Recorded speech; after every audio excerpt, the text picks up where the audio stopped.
enche a minha, oh, enche-me, pois de ti. Diga forte, Espírito, enche o meu ser, as minhas mãos eu quero levantar e em louvor te adorar. Meu coração eu quero derramar diante do teu altar. Diga as minhas mãos, as minhas mãos eu quero levantar e em louvor te adorar. Meu coração eu quero derramar diante do teu altar.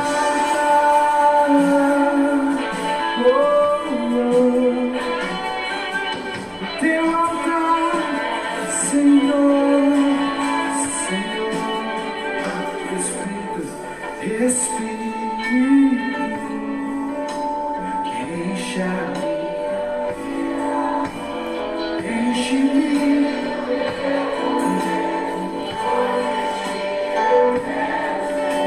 Espírito.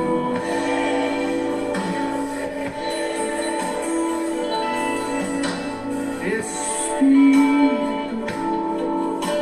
diga enche.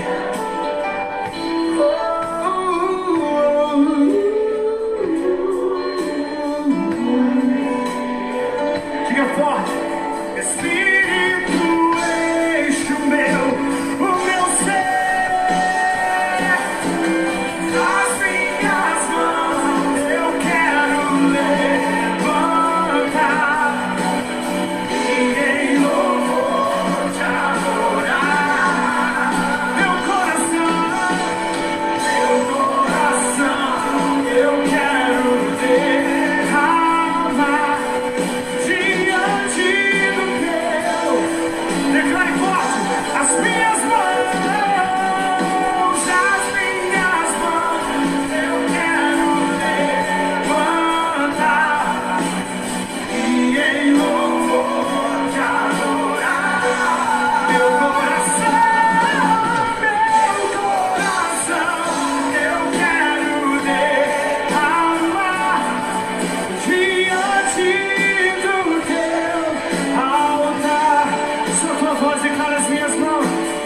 As minhas mãos eu quero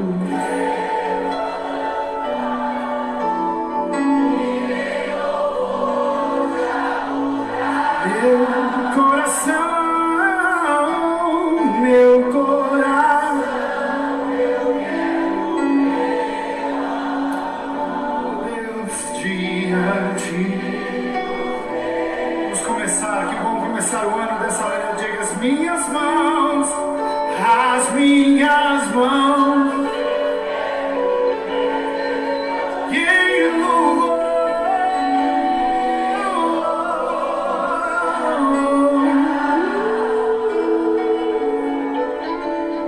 meu, se eu quero diante do teu altar.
Boa noite, amada igreja.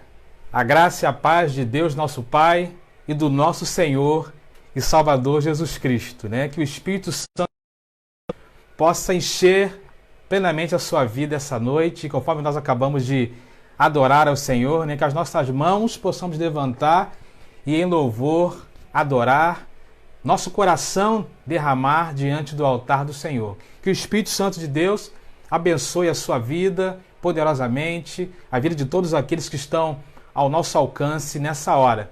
Que tenhamos uma noite, mais uma vez, onde a manifestação desse mesmo Espírito esteja presente na sua casa, no seu lar, na sua vida, como eu creio que ele está também presente aqui nesse momento. Nós vamos começar então esse culto de oração, de intercessão, de estudo da palavra, de adoração, orando, né? Pedindo ao Senhor que nos abençoe e que ministre aos nossos corações, mais uma vez, essa noite. Guarde no seu coração isso, é algo que Deus colocou no meu coração e eu quero sempre lembrar disso. A Trindade não está de quarentena. O Deus Pai, o Deus Filho e o Deus Espírito Santo continuam agindo, atuando, presentes nas nossas vidas para nos ajudar, para nos sustentar, para converter corações, né? Para fazer uma grande obra em nossas vidas, mesmo num tempo tão difícil de crise como esse que nós estamos vivendo. Creia nisso, coloque isso no seu coração e espero que, eu tenho orado, né, ao Senhor, que ao término de toda essa crise, possamos sair muito mais fortes, muito mais preparados, muito mais maduros emocionalmente, espiritualmente, né, e entendendo assim com mais profundidade essa necessidade da nossa relação cada vez mais estreita com o Senhor. Vamos orar então nesse momento, vamos começar esse culto, já começamos, né? Agora orando, colocando as nossas vidas também diante do altar do Senhor. Eu quero começar orando pelas famílias da igreja, colocando as famílias da igreja diante do altar do Senhor. Senhor, muito obrigado. Louvado seja o teu nome pela oportunidade de mais uma vez estarmos aqui, ó Deus, nessa quarta-feira. Somos gratos a Ti, ó Deus, por essa oportunidade. Talvez diferente daquilo que nós imaginaríamos estar vivendo nesse momento, mas nós queremos, ó Deus, ainda assim, agradecer a Ti a oportunidade de cultuar essa noite, Pai amado. E de maneira especial, Pai querido, eu quero Te pedir, ó Deus, pelas famílias da Tua igreja. Abençoe as famílias da nossa igreja, Pai querido, de uma forma toda especial. Em cada necessidade, em cada desafio, em cada momento, ó Deus, de luta, que o Senhor esteja nesse momento sustentando e abençoando, ó Deus, a vida e a família dos meus irmãos. Abençoe também a família daqueles que estão ao alcance, ó Deus, desse vídeo, ao vivo ou que poderão depois visualizar. Que o Senhor também esteja abençoando, ó Deus, tocando os corações. E que tudo aquilo que nós estamos vivendo aqui, nessa noite ao vivo, possa também, ó Deus, falar ao coração de cada um dos meus queridos irmãos e irmãs.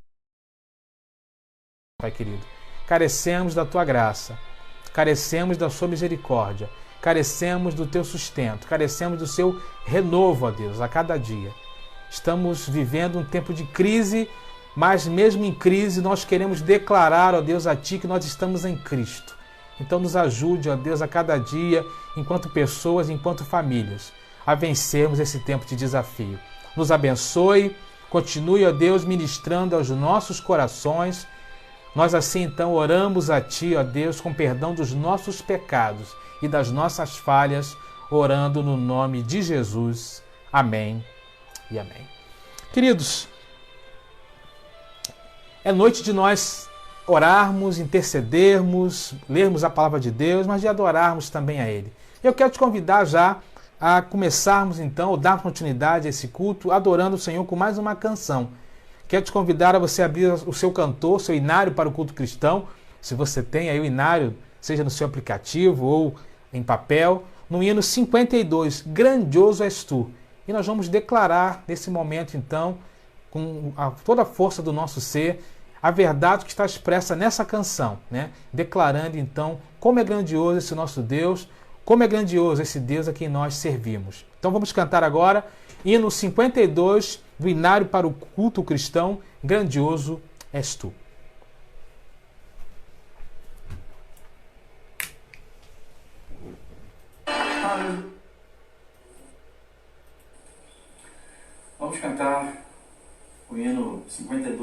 agradecer. Grandioso és tu.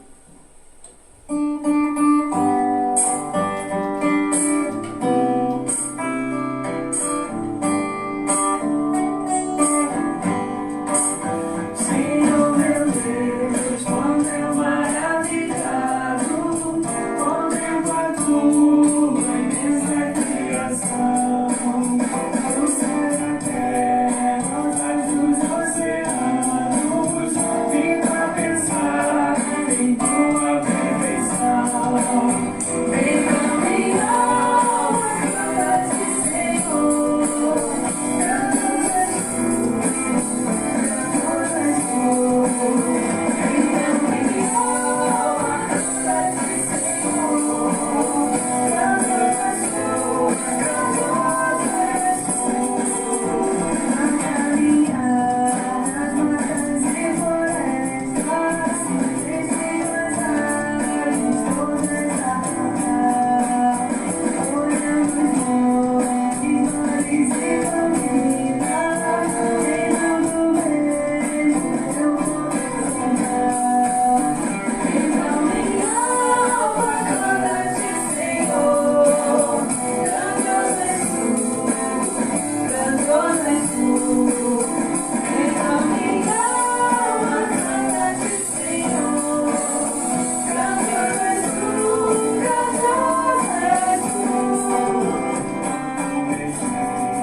Te louvarei.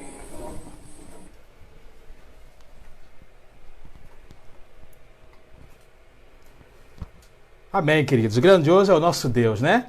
Quero te convidar nesse momento a abrir sua Bíblia no livro de Salmos, Salmos capítulo 27, onde leremos os versos de 1 a 5. Salmos 27, verso de 1 a 5. Vamos fazer a leitura desse texto bíblico.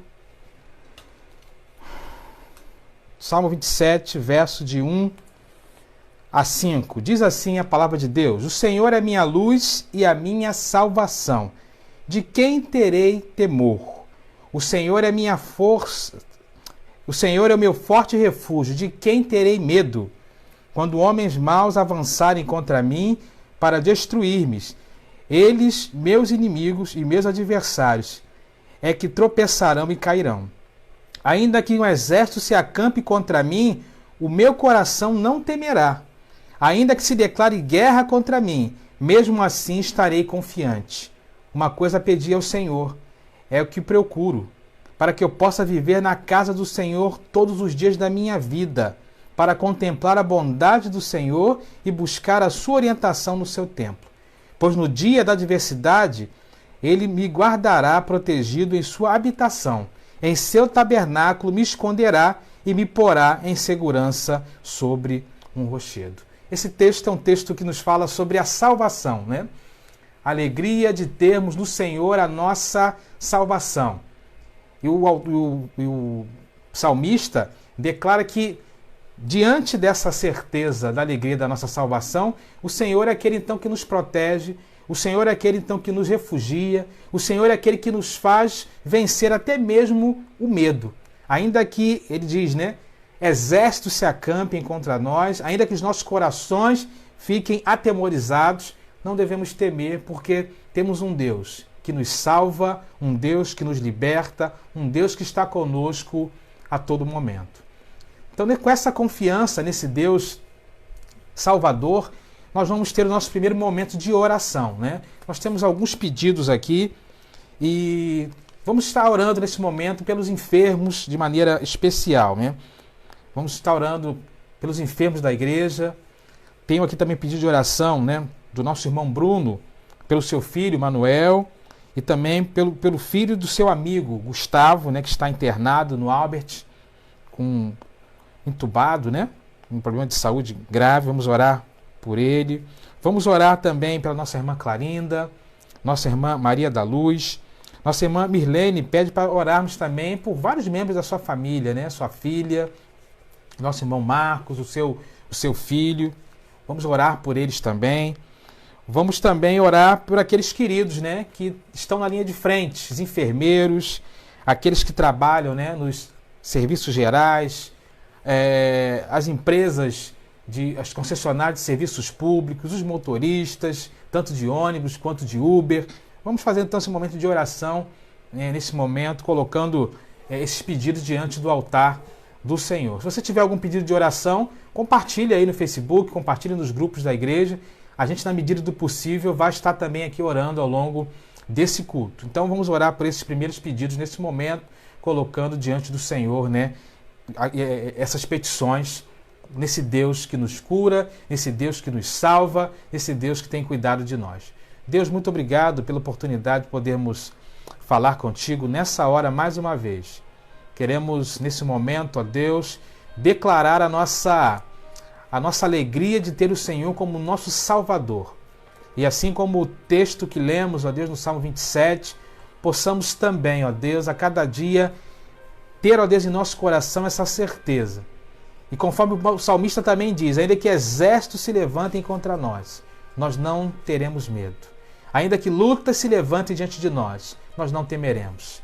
Nós, nesse momento, então, ó Deus, queremos colocar diante de Ti os nossos pedidos de oração nesse primeiro momento, Pai querido. Abençoe, em especial, os enfermos da Tua casa, Pai amado. Seja com a vida da nossa irmã Clarinda, Pai querido, seja com ela. Louvado seja o Teu nome, porque ela está se recuperando, Pai querido. Esteja com ela nesse processo, Pai amado. O Senhor sabe que a Tua igreja tem clamado, ó Deus, tem buscado a Tua face para que haja restauração, para que haja renovo na vida da nossa irmã. Da mesma forma, me lembro novamente da nossa irmã Maria da Luz. Abençoa a Tua serva, juntamente com ela, Deus, seja ali com a irmã Edna, o irmão Paulo, vai dando sustento a toda a família nesse momento de desafio. Como me lembro também, ó Deus, do nosso irmão Elias, do nosso irmão Ezequias. Abençoa nossa irmã Zélia, nossa irmã Zeli. Seja, ó Deus, com todos aqueles que nesse momento precisam de uma bênção especial da Tua parte, ó Pai querido, ó Pai amado, no que diz respeito à sua saúde, Pai. Seja com aqueles que estão em tratamento médico. Derrama, ó Deus, sobre os Teus filhos o bálsamo, ó Deus, do renovo a cada dia. Porque sabemos, ó Pai, que a enfermidade não traz só, ó Deus, tristeza em função de tudo aquilo que nós vivemos no nosso corpo, mas também, ó Deus, na nossa alma. Então renova a força dos Teus filhos, refrigera a alma dos Teus filhos nesse momento, Pai querido. Queremos nos lembrar agora do Manuel, ó Deus, que o Senhor esteja recuperando a vida do Manuel, filho do nosso irmão Bruno. Esteja também, ó Deus, com o Gustavo ali naquele leito de hospital, Pai querido. Tenha misericórdia daquela criança ainda, ó Deus. Deus, me lembra também aquele nosso irmão Evilásio, Pai querido. Tenha misericórdia do Evilásio. Abençoa o Teu servo ali, ó Deus, que está de quarentena. Esteja com ele, com a Rejane. Sustenta os Teus filhos, ó Deus, nessa hora. E renova, ó Deus, as suas forças a cada dia. Que ele possa, Deus, ser comprovado que não é aquilo que poderia ser essa doença, o Covid-19, mas que ele possa, ó Deus, estar se recuperando o quanto antes, ó Pai, para a honra e glória do Teu nome. Abençoe também outros irmãos, ó Deus, que carecem da Tua graça, que estão, ó Deus, lutando talvez contra um problema emocional. Vá de encontro à necessidade dos Teus filhos, Pai querido. Abençoe cada um dos teus filhos nessa hora, Pai querido. E quero também, novamente, ó Pai, colocar diante de Ti aqueles irmãos, aqueles trabalhadores que estão na linha de frente, ó Deus, nesse momento de crise. Abençoe os motoristas de ônibus, de Uber, aqueles profissionais que trabalham, ó Deus, nas concessionárias de serviços públicos, ó Deus, seja a Light, a SEDAI, as empresas de telefonia. Abençoa, ó Deus querido, aqueles que trabalham no comércio, de maneira geral, que não podem parar, supermercados, sacolões, farmácias. Abençoa os teus filhos, Pai querido. E mais uma vez nós clamamos a Ti, ó Pai, pelos profissionais da saúde. Abençoa os profissionais da saúde, não só os membros da nossa igreja, que fazem parte desse grupo tão especial, mas todos os profissionais da saúde de maneira geral, Pai querido. Abençoa os teus filhos, porque certamente é um tempo de muito desafio.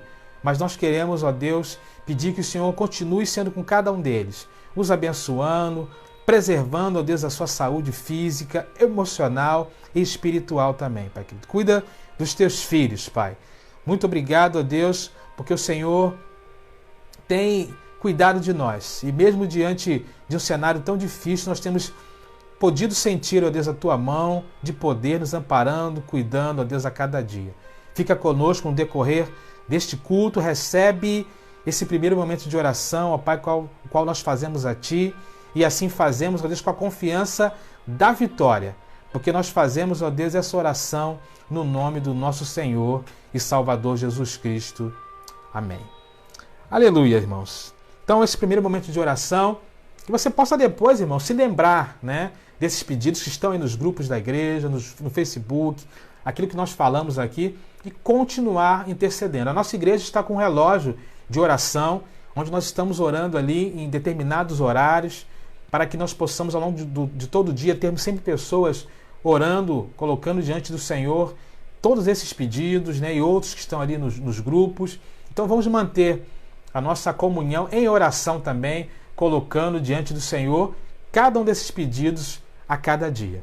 E nesse espírito de gratidão, de oração, de louvor, vamos cantar mais uma canção nesse momento. Vamos adorar ao Senhor nesse momento, mais uma vez, declarando: Te louvarei.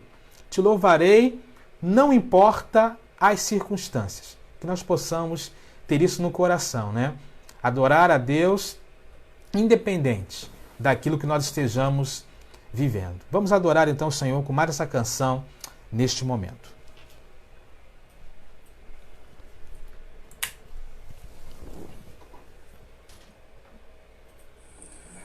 Te louvarei.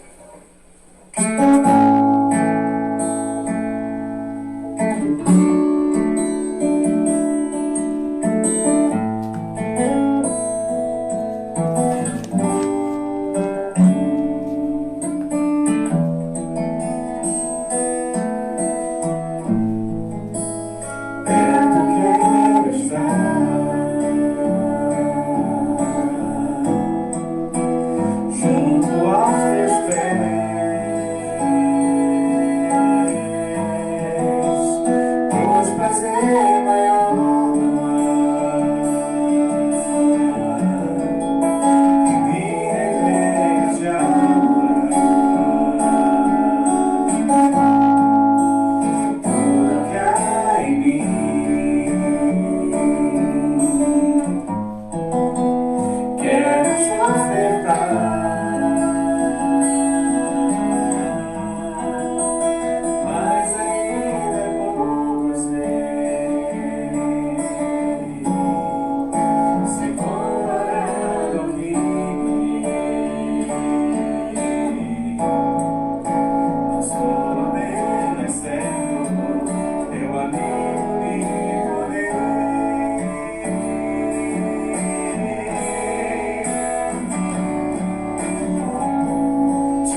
Aleluia, né? Te louvarei, não importa as circunstâncias. Que nós possamos colocar isso, né, no coração, nosso coração a cada dia.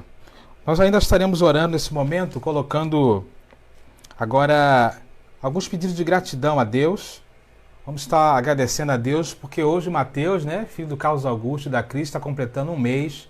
Vamos orar a Deus agradecendo a ele por isso. Vamos orar também colocando a vida do Isaac, né? Filho do nosso querido casal Sheila e Vinícius. Vamos colocar o Isaac diante das mãos do Senhor. É hora de nós agradecermos também pelas bênçãos que Deus tem derramado, né, na vida de cada um de nós. Mesmo diante das crises, né? É momento de nós orarmos, né? Vamos orar também agora pela Júlia, né? Filha da nossa irmã Elisete. Vamos orar nesse momento, colocando aí diante do altar do Senhor, né? Não sei, esse último pedido aí ficou meio errado. Fala direito aí, o que houve? Ao vivo. Ah, tá. Júlia, filha da nossa irmã Heloísa, né? Então vamos estar orando também pela chegada de mais esse bebê. Desculpa, gente, ao vivo é assim, né? Acontecem essas coisas. Vamos estar orando então por esse pedido de graça, de agradecimento também ao Senhor. Deus, muito obrigado pela oportunidade de falarmos mais uma vez contigo. Te pedimos que eu esteja recebendo novamente, ó Deus, a nossa oração. Eu quero, nesse momento, fazer a Ti, ó Deus, o nosso pedido de agradecimento. Agradecer a Ti, ó Deus, porque o Senhor não tem nos desamparado, Pai querido. Quero nos lembrar aqui, ó Deus, agradecer pela vida do Mateus, ó Deus, que completa hoje um aninho. Abençoa juntamente com ele um mês. Abençoa juntamente com ele o Carlos Augusto, a Cris. Seja também, ó Deus, com o Isaac, ali com o Vinícius e a Sheila, Pai querido. E queremos colocar também aqui a Júlia, Pai querido. Que o Senhor esteja abençoando, ó Deus, a Júlia, filha da nossa irmã Heloísa. Que o Senhor esteja abençoando e sustentando, ó Deus, os teus filhos a cada dia, Pai querido. Muito obrigado pelos presentes que o Senhor tem dado a cada um de nós. E mesmo diante de dias tão turbulentos, ainda assim temos tido também momentos de alegria, Pai querido, momentos de renovo, momentos onde nós temos visto a Tua mão de poder presente em nossas vidas e em nossas famílias, momentos onde o Senhor tem cuidado, ó Deus, das nossas famílias, tem feito grandes coisas também no meio de cada um de nós. Então, muito obrigado pelas dádivas, pelas bênçãos, pelas vidas que chegam, ó Deus, para alegrar os lares, pelo sustento que o Senhor tem dado, ó Deus, a cada dia na vida de cada um de nós. Muito obrigado pelas bênçãos, não só essas, ó Deus, mas também outras que estão presentes em nossos corações, que o Senhor esteja recebendo também a nossa gratidão nessa hora, por tudo aquilo que o Senhor tem feito por nós, pelo Teu cuidado, o Teu querer e as Tuas bênçãos que têm sido derramadas, ó Deus, sobre as nossas vidas. Mas eu quero também, ó Deus, nesse momento de oração, colocar diante de Ti, ó Deus, aqueles irmãos que estão com causas na justiça, Pai querido. Que o Senhor esteja abençoando. Sabemos que é um tempo ainda mais difícil, ó Deus. A nossa justiça normalmente já é tão lenta e vivemos um tempo ainda mais difícil, mas nós acreditamos num Deus que pode tocar corações, pode abrir portas. Então abençoe, Pai querido, aqueles meus irmãos que nesse momento estão com causa na justiça, aguardando, ó Deus, a sentença, aguardando, ó Deus, que os processos evoluam, que o Senhor possa abençoar também, para que em breve possamos estar aqui, ó Deus, tendo boas notícias para compartilhar, ó Pai, de processos vencidos, de situações que faz com que nossos irmãos estejam saindo mais que vencedores também, ó Deus, nas suas causas. Muito obrigado por tudo. Assim nós oramos a Ti no nome de Jesus. Amém. Amém, queridos. Então, no final do culto, se nós tivermos ainda mais algum pedido, nós estaremos orando também, colocando diante do Senhor as nossas petições. Eu quero dar continuidade, então, à nossa série de estudos, Cristianismo Descomplicado, não é isso? Temos como base esse material aqui, esse livro. Na verdade, a ideia é falar de questões difíceis da vida cristã de um jeito fácil de entender. Então nós estamos ao longo das quartas-feiras estudando esse material, pensando em temas que são talvez desafiadores para nós, né? Nós já vimos, por exemplo, 4 encontros onde surgiram algumas perguntas, né? Por que devo crer na Bíblia? Por que orar se Deus já sabe de tudo? Quais são as características de uma conversão verdadeira? E na semana passada, por que nós devemos orar em nome de Jesus? Esse material ele é baseado em 4 pilares. Desafios da nossa fé e disciplinas espirituais. Falaremos de estudos, né, ou situações contemporâneas, desafios sobre o sofrimento e desafios relacionados à família, casamento também, né? Então, nós teremos aí em torno de 7 estudos, mais ou menos, de cada um desses pilares. E hoje, então, estamos indo para o 5º estudo, nesse primeiro pilar, que fala de desafios espirituais, né? E disciplinas da nossa fé. E uma pergunta que está no livro, que eu dei uma no livro, que serve para a gente pensar, acho que é bem devida nos dias que nós estamos vivendo, é a pergunta: o jejum ainda é uma prática atual? Pergunta de hoje é exatamente essa. O jejum ainda é uma prática atual. Nós fomos convocados para um jejum, né, algumas semanas atrás, e nós observamos em diversos da igreja ou fora da igreja perguntas, discussões sobre a questão do jejum, né? Então eu quero, aproveitando esse gancho, aproveitando também, sendo essa uma das perguntas para nós pensarmos aí nesse tema do cristianismo descomplicado, pensar exatamente nessa pergunta. O jejum ainda é uma prática atual? E eu quero te convidar a abrir sua Bíblia no Evangelho de Mateus, capítulo 6, onde leremos de 16 a 18. Mateus, capítulo 6, onde leremos de 6 a 18. Abra aí a sua Bíblia. Então diz assim a palavra de Deus. Mateus 6, de 16 a 18. Diz assim a palavra de Deus. Mateus 6, de 16 a 18. Quando jejuarem, não mostrem uma aparência triste, como os hipócritas, pois eles mudam a aparência do rosto, a fim de que os homens vejam que eles estão jejuando. Eu lhes digo verdadeiramente que eles já receberam a sua plena recompensa.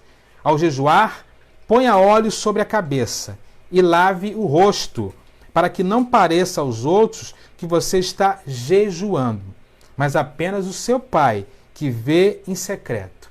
E seu Pai, que vê no secreto, o recompensará. Então vamos orar rapidamente. Deus, muito obrigado pela sua palavra, porque ela é poderosa, viva e eficaz.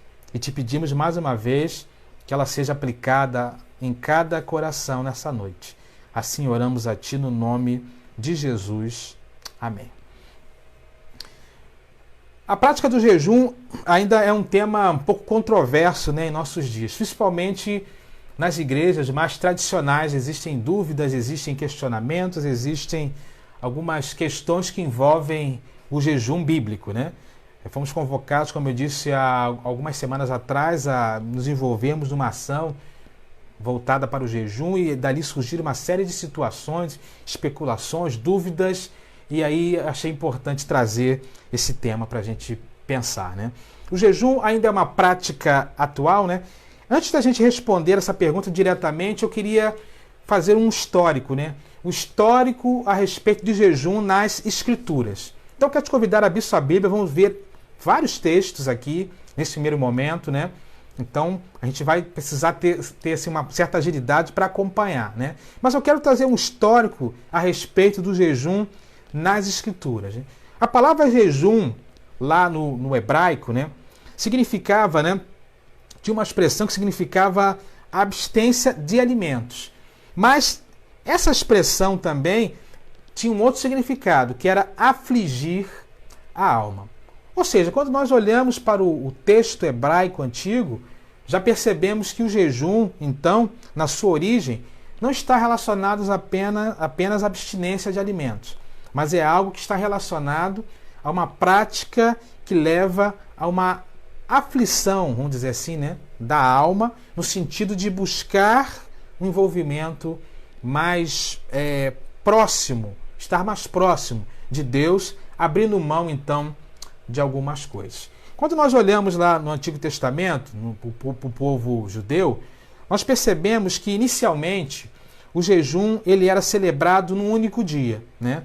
Lá em Levítico, capítulo 17, versos de 28 a 30, 29 a 30, não vamos ler agora, mas você pode anotar aí, você vai ver então que o jejum ele era praticado num dia, que era o dia 10 do 7º mês do calendário de Israel, né?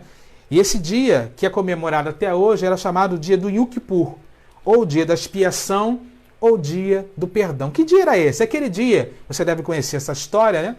Lá do Antigo Testamento, quando o culto, né, de Israel era todo voltado para o sacrifício, e determinado dia do ano, uma vez do ano somente, o sumo sacerdote precisava entrar então nos santos dos santos para oferecer um sacrifício em nome de toda a nação, né?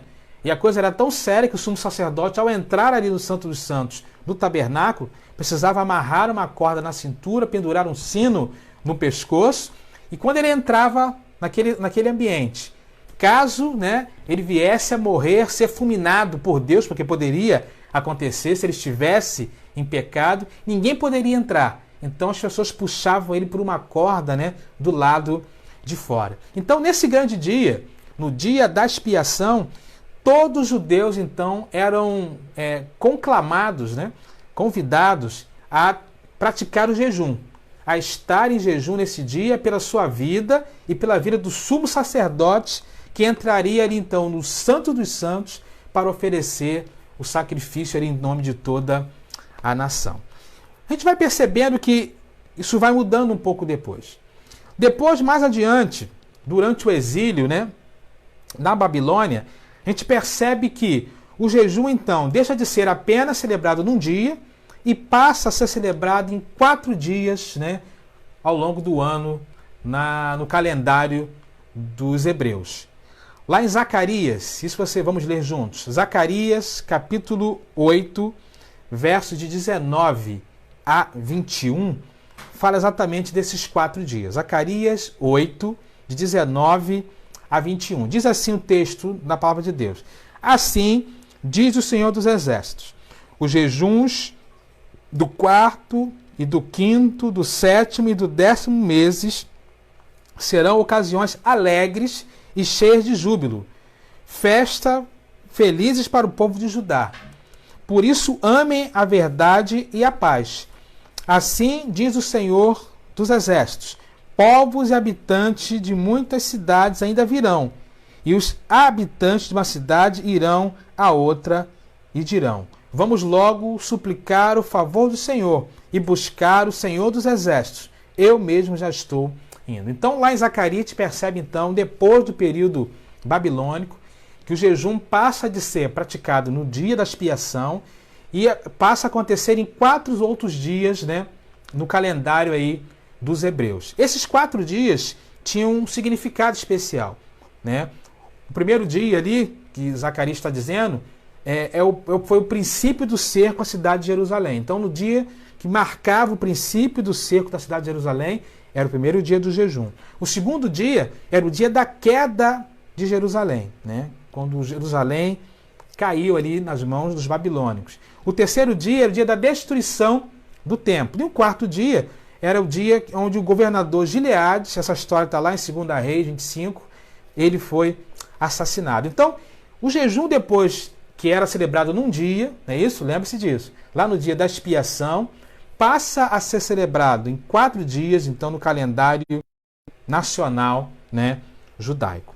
E essa prática, então, do jejum era um tempo, então, de arrependimento, era um tempo de penitência, era um tempo de expressão de tristeza, era um tempo de humilhação diante de Deus. Mas aí, irmãos, nós começamos a perceber, então, que algumas coisas começam, né, a deturpar sempre aquilo que é o plano original de Deus. E aí nós começamos a perceber que, diante dessa prática do jejum, alguns homens começaram a pensar que, em função do jejum, poderiam ter um mérito automático diante de Deus. E é isso que o profeta Isaías, lá em Isaías 58, abra lá, Isaías 58, verso de 3 a 6, ele vai então dar uma palavra ao povo nesse sentido. Ele vai trazer uma exortação ao povo nesse sentido a respeito do jejum, já que o jejum estava começando a perder o sentido, estava perdendo o significado, né? As pessoas estavam se perdendo na prática do jejum. E aí lá em Isaías 58, de 3 a 6, o profeta diz assim: por que jejuamos? Dizem, e não ouviste?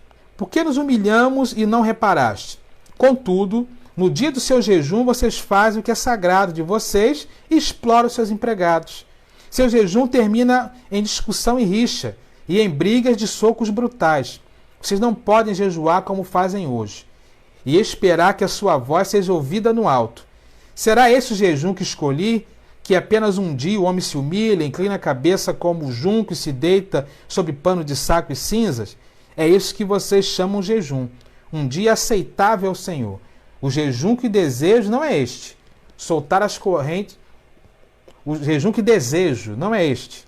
Soltar as correntes da injustiça, desatar as cordas do jugo, pôr em liberdade os oprimidos e romper todo o jugo.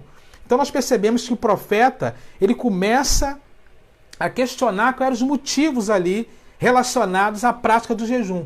Já que as pessoas estavam praticando religiosamente, né, aquilo que estava até no calendário ali judeu, hebreu, para cumprir o jejum, mas na prática, né, tudo aquilo, na verdade, não se passava de apenas um rito religioso. Quando nós olhamos para o Novo Testamento, nós percebemos que os judeus... Essa luz está ficando amarela, hein?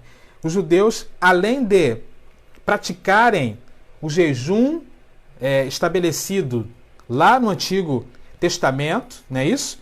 Que nós já vimos aqui, os 4 momentos importantes da história de Israel, eles também tinham o costume de praticar o jejum 2 dias da semana, às segundas e às quintas-feiras. Você pode ver isso depois lá em Lucas 18, 12. Era o momento que mostra em que, além de praticar os 4 jejuns no calendário judeu, eles ainda praticavam os jejuns, né, os mais piedosos, as segundas e as quintas-feiras. O próprio Jesus era alguém que praticava o jejum na sua caminhada ministerial. Ele orientou os seus discípulos que fizessem jejum, sim, só que enquanto ele estivesse com eles, ele entendia que naquele momento não era apropriado. Então nós percebemos que a prática do jejum é algo milenar, que porém foi perdendo um pouco do sentido ao longo do tempo.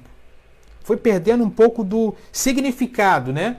Aquilo que tinha no início a função de levar o povo a um senso de adoração, a um senso de humilhação, a um senso de buscar a face de Deus, foi se tornando apenas uma prática religiosa, sem sentido, né? Praticada dentro de um calendário estabelecido, onde as pessoas cumpriam aquele ritual religioso, mas a essência daquilo que de fato Deus desejava quando instituiu o jejum foi se perdendo ao longo do tempo.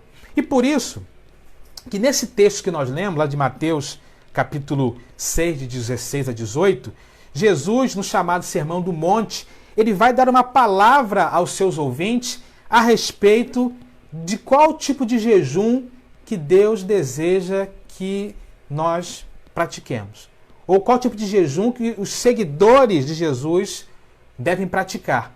E aí ele apresenta ali, naquele contexto, algumas coisas muito importantes a respeito do jejum que eu quero destacar aqui rapidamente nesse momento. Primeira coisa que Jesus quer destacar aqui, nesse texto lá de Mateus 6, de 16 a 18, é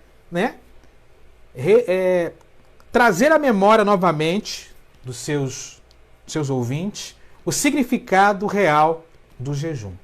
Quando ele diz assim: quando jejuarem, não mostrem uma aparência triste como os hipócritas, pois eles mudam a aparência do rosto, a fim de que os homens vejam que eles estão jejuando. Ou seja, Jesus está querendo dizer aqui que o real significado do jejum não era algo que você precisava mostrar com a sua aparência, uma desfiguração do rosto, só para mostrar a alguém que você estava praticando o jejum. Ou seja, o que é o jejum? O jejum, então, que Jesus está querendo trazer aqui, o significado real, é você abrir mão de alguma coisa numa relação entre você e Deus. O pastor Hernandes Dias Lopes diz que tudo aquilo que nós fazemos enquanto cristãos, devemos fazer sempre para a glória de Deus, e não para engrandecimento de homens, né? Ou para se colocar ou se posicionar de uma forma de destaque diante dos homens. Ele diz lá que a nossa caminhada cristã deve sempre se basear em 1 Coríntios 10, 31. Não vou colocar aí não, depois você lê lá. 1 Coríntios 10, 31. Ou seja, tudo que você fizer, seja comer, seja beber, seja jejuar, seja qualquer outra coisa, faça isso para a glória de Deus. Jesus então está querendo mostrar que o significado real do jejum não é apenas abstinência de alimento ou de qualquer outra coisa por um determinado período de tempo ou por um tempo determinado, mas é, de fato, né, fazer tudo para a glória de Deus. O John Piper diz que se comemos para a glória de Deus e jejuamos para a glória de Deus, qual a diferença entre comer e jejuar? John Piper responde, diz que quando jejuamos, nos alimentamos do pão. Quando jejuamos, nos alimentamos do pão da terra, símbolo do pão do céu. Mas quando jejuamos, nós não nos alimentamos do símbolo, mas da própria essência, ou seja, nos alimentamos do próprio pão do céu. A comunhão com Deus deve ser a coisa mais importante, urgente, né, do que nessa relação que Jesus então quer trazer e mostrar para cada um de nós. O próprio Jesus, certa vez, foi perguntado, né, em determinado momento, sobre a sua fome, e ele disse lá em João 4,34 o quê? A minha comida é fazer a vontade daquele que me enviou e concluir a sua obra. Então, o verdadeiro sentido, né, significado real do jejum é exatamente isso. Claro que nós precisamos do alimento físico, sem ele nós não sobrevivemos, mas o verdadeiro jejum é aquele onde nós tiramos um tempo para nos abster de algumas coisas, né?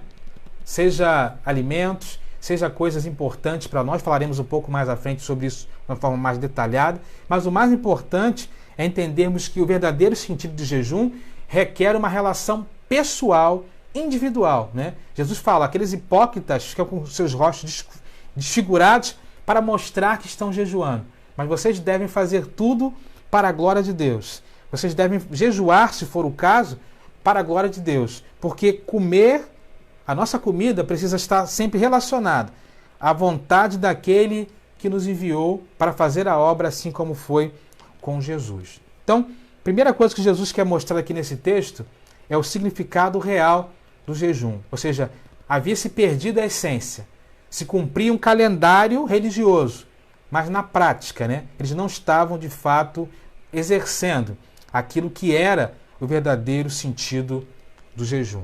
Segunda coisa que Jesus quer trazer aqui são obstáculos da prática do jejum. Quais são os obstáculos para a prática do jejum, né?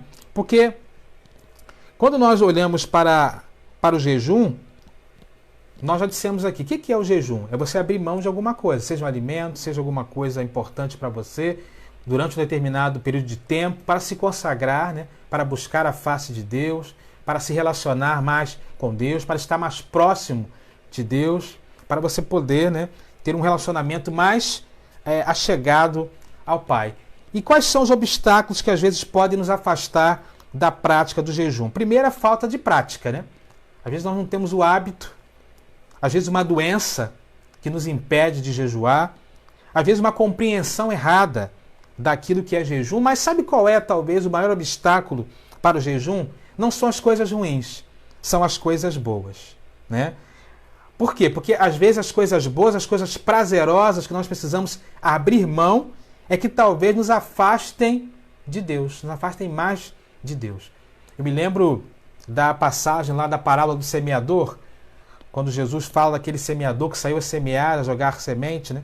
Lucas capítulo 8, verso 14, diz que o semeador jogou sementes e algumas sementes caíram entre espinhos. Ele diz, as sementes que caíram entre espinhos são as que ouvem, mas ao seguirem seu caminho, são sufocadas pelas preocupações, pelas riquezas e pelos prazeres dessa vida, e não amadurece. Então, ele coloca aqui uma coisa interessante, né? Os prazeres da vida, às vezes as coisas boas, o desejo de nós abrirmos mão de algumas coisas, se torna às vezes um obstáculo desafiador para nós na prática do jejum de qualquer tipo que seja. Às vezes nós gostamos muito, por exemplo, de comer e vamos fazer então a prática do jejum relacionada à comida. Vai ser um sacrifício, né? Mas o desafio é exatamente esse. Quando nós nos deparamos com as coisas prazerosas e resolvemos abrir mão, o desafio é exatamente de ir nessa direção, né? Então Jesus coloca que o obstáculo para a prática do jejum é exatamente isso. Não são as coisas ruins, porque as coisas ruins talvez nos levem a buscar mais ainda a face de Deus, mas as coisas boas, né? Quando tudo vai tudo bem, quando as coisas vão caminhando bem, e nós precisamos abrir mão de alguma coisa, somos como essa semente aqui da parábola do semeador, que diante das riquezas, dos prazeres, não amadurecemos, né? E por isso temos a dificuldade, então, de fato, abrir mão dos prazeres para buscar um relacionamento mais próximo com Deus. Jesus disse certa vez que antes da sua volta, as pessoas estariam desatentas como a geração que pereceu no dilúvio. E ele faz esse relato, né? Ele diz que as pessoas estavam ali comendo, bebendo, casando, se dando em casamento, né? Não há que exista nenhum problema, nenhum mal em comer, em beber, em casar ou dar-se em casamento. Não há nenhum problema nisso. Mas qual é a questão que Jesus está querendo trazer aqui? É que as pessoas estavam tão desatentas, né, da sua relação com Deus, que em função das dádivas, dos prazeres, da caminhada do dia a dia, elas não estavam percebendo o grande perigo de se afastar de Deus. Então, a segunda coisa que Jesus quer trazer aqui é que precisamos estar atentos aos obstáculos na prática do jejum. Ele fala em relação àqueles hipócritas, né? Eu lhes digo verdadeiramente que eles já receberam a sua recompensa.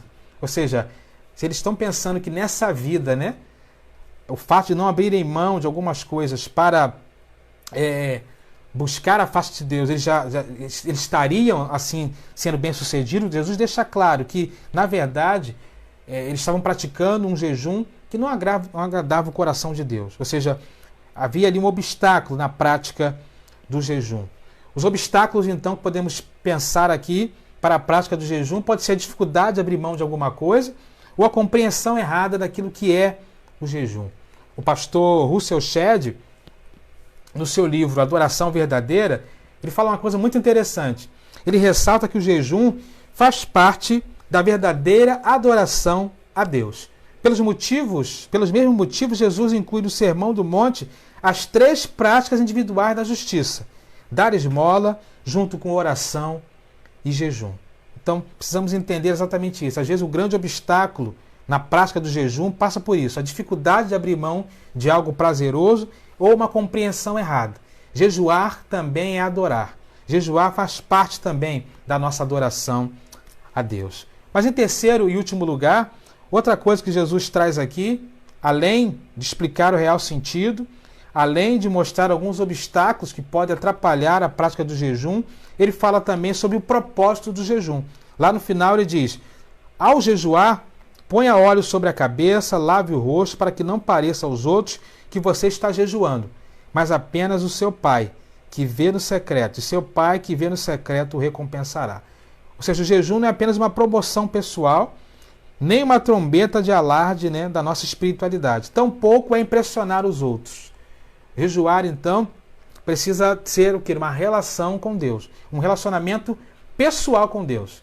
E aí, a Bíblia apresenta pelo menos 5 propósitos específicos relacionados ao jejum, né? Que eu quero falar rapidamente aqui. Não vou ler os textos por causa do nosso horário, né? Mas o primeiro propósito específico que a Bíblia apresenta para o jejum é que através do jejum nós temos possibilidade de nos humilharmos diante de Deus. Você pode ler lá depois o texto de Daniel, capítulo 10. Vai ver que Daniel ali se humilha diante do Senhor e a prática do jejum serve exatamente com esse propósito, de se humilhar diante de Deus. Daniel 10, de 1 a 12, para ser mais preciso. Outro propósito do jejum, além de se humilhar diante de Deus, é suplicar a ajuda de Deus. Lá em 2 Crônicas 23, nós vemos exatamente isso. O povo de Israel suplicando a Deus através de jejum, buscando a face do Senhor. Então, segundo o propósito do jejum na Bíblia, é suplicarmos a sua presença, suplicarmos a ajuda de Deus. O terceiro propósito é voltarmos o nosso coração para Deus, voltarmos para Deus com todo o nosso coração. Lá em Joel capítulo 2, né, vemos exatamente isso. Voltarmos para Deus de todo o nosso coração. Você pode ler depois com calma esse texto. Joel 2, 12 e 13. Um quarto propósito do jejum é o reconhecimento da nossa total dependência divina. O reconhecimento da nossa total dependência divina. Lá em Esdras 8, 21, 23 vai mostrar essa realidade, né? O reconhecimento de Esdras chamando ali a nação a uma dependência total de Deus. E por fim, o quinto propósito que a Bíblia nos apresenta a respeito do jejum é que o jejum é um instrumento para nos fortalecer com poder divino em face aos ataques do inferno, ou os ataques do inimigo. Lá em Marcos 9, 29 e 28 e 29. Ou seja, o jejum tem esses propósitos. O jejum, então, é essa relação pessoal que nos move, então, a nos colocar em secreto diante do Pai, e esse mesmo Deus que no secreto vê o propósito do nosso coração. Ele então nos recompensará. Olhando para a história do jejum na Bíblia, nós percebemos que ele começa de uma maneira, né, muito importante, no dia da expiação, no dia mais importante ali da história do povo, e vai perdendo um pouco do sentido. Mas Jesus, então, quer resgatar esse sentido. Talvez hoje nós estejamos precisando também passar por esse processo de resgate, de olhar, de entender, de compreender aquilo que de fato é o jejum ao longo da história bíblica, aquilo que Jesus quer trazer a cada um de nós, aquilo que a Bíblia quer nos mostrar sobre essa prática que é tão importante, mas que é algo pessoal, é algo que serve para a nossa adoração a Deus, é algo que leva a cada um de nós a sacrificar alguma coisa importante para se aproximar de Deus. É algo que tem propósito específico de se humilhar diante de Deus, de suplicar a ajuda de Deus, de voltar o coração para Deus, de reconhecer a dependência total de Deus e nos fortalecer diante, né, do poderio dos ataques do inferno, né, e das dificuldades do dia a dia. A conclusão, irmãos, é que é tempo da igreja jejuar, de fato. É tempo da igreja voltar-se para Deus de todo o seu coração. É tempo de buscarmos um reavivamento verdadeiro, não é isso? Que traga a fome de Deus nas nossas entranhas, que traga um profundo desejo pela presença manifesta de Deus em nossa vida, em nossa família, em nossa casa, em nossa igreja, em nossa cidade e em nossa nação. É tempo de buscar um jejum de fato, verdadeiro, que é uma prática, sim, dos nossos dias, mas que precisa talvez passar por uma reavaliação de conceitos para entendermos exatamente aquilo que Deus espera de nós quando praticamos o jejum e que haja em nosso coração o desejo de fato, praticarmos esse jejum bíblico e o jejum que agrada a Deus, jejum que realmente nos aproxima de Deus e nos fortalece a cada dia. Então que Deus te abençoe, que Deus nos abençoe e que possamos, à luz dessa pergunta, né? O jejum é de uma prática atual? Responder sim, mas o jejum que Jesus ensinou, né? O jejum que passa por tudo isso que nós falamos aqui e que de fato precisa ser algo que individualmente nós possamos colocar em prática, um compromisso, né, diante de Deus para nos fortalecer, nos aproximarmos do Pai. Vamos orar então nessa hora, que Deus para tanto te abençoe e que nós possamos a cada dia crescer na graça e no conhecimento do nosso Senhor e Salvador Jesus Cristo. Deus, muito obrigado por essa palavra. Espero a Deus que ela possa ter alcançado corações abertos para ouvir a Tua voz e que nós possamos, ó Deus, diante dessa pergunta, ó Deus, entendermos que sim, o jejum é uma prática atual, Pai querido, mas que nós individualmente possamos avaliar aquilo que o Senhor quer nos falar essa noite, avaliar, ó Deus, a nossa vida espiritual, Pai querido, e diante da nossa vida espiritual, perceber, ó Deus, a importância de Te adorarmos também através do jejum, de buscarmos a Tua face, de abrirmos mão de alguma coisa, ó Deus, em sacrifício para nos relacionarmos mais intimamente com o Senhor. Nos abençoe nessa hora, seja com cada um dos meus irmãos, ó Deus querido, e que haja a compreensão de cada um de nós, clara daquilo que nós ouvimos nessa noite. Aquilo que eu não pude falar, aquilo que eu não tive a capacidade de falar, que o Teu Santo Espírito possa completar e possa trabalhar, ó Deus, em cada mente e coração. Muito obrigado por tudo, Deus querido. Assim oramos no nome de Jesus. Amém. Amém, queridos. Estamos nos aproximando do final do nosso culto, tá bom? Deus possa abençoar o restante da sua semana. Quero lembrar os irmãos com relação à questão dos dízimos e ofertas.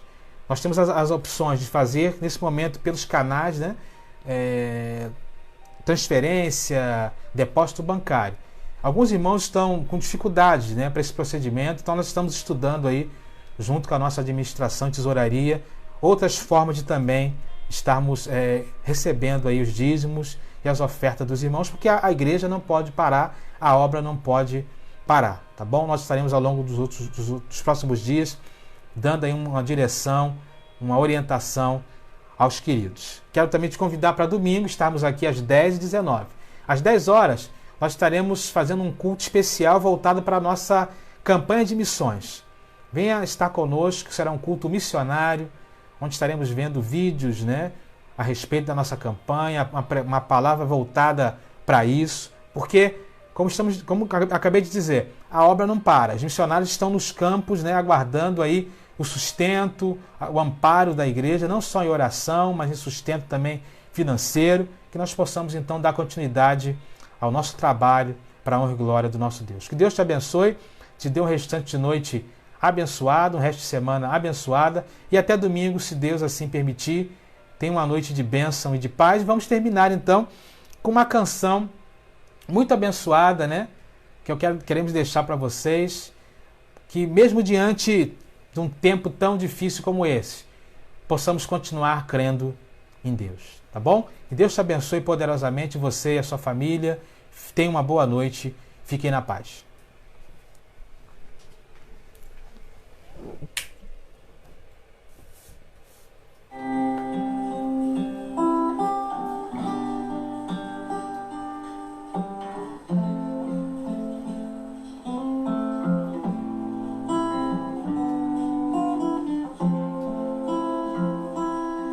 Quando todos os meus medos já não cabem mais em mim, quando o céu está de bronze e parece que é o fim, quando o vento está revolto e o mar não quer se acalmar, quando as horas do relógio se demoram a passar, muitas vezes não consigo os teus planos entender, mas prefiro confiar sem compreender.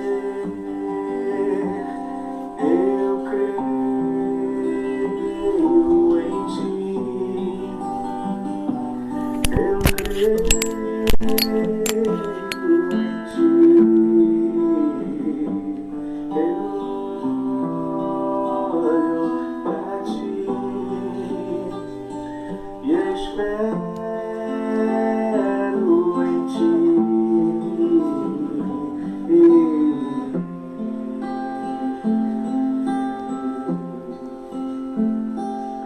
Quando você sente medo, do teu lado eu estou. E é bom que você saiba que eu sinto a tua dor. Também nunca se esqueça que o mar posso acalmar e que eu sei o tempo certo da vitória te entregar. Esse tempo é necessário pra te amadurecer e depois tem novidade pra você. Eu cuido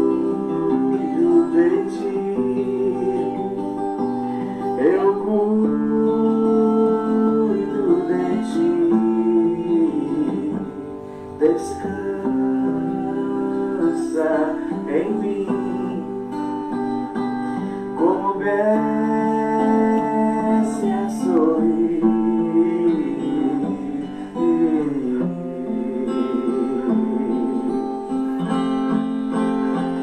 O que eu tenho é bem melhor, pois só eu sei do amanhã. Então receba o abraço meu, pois a tua vida muito bem.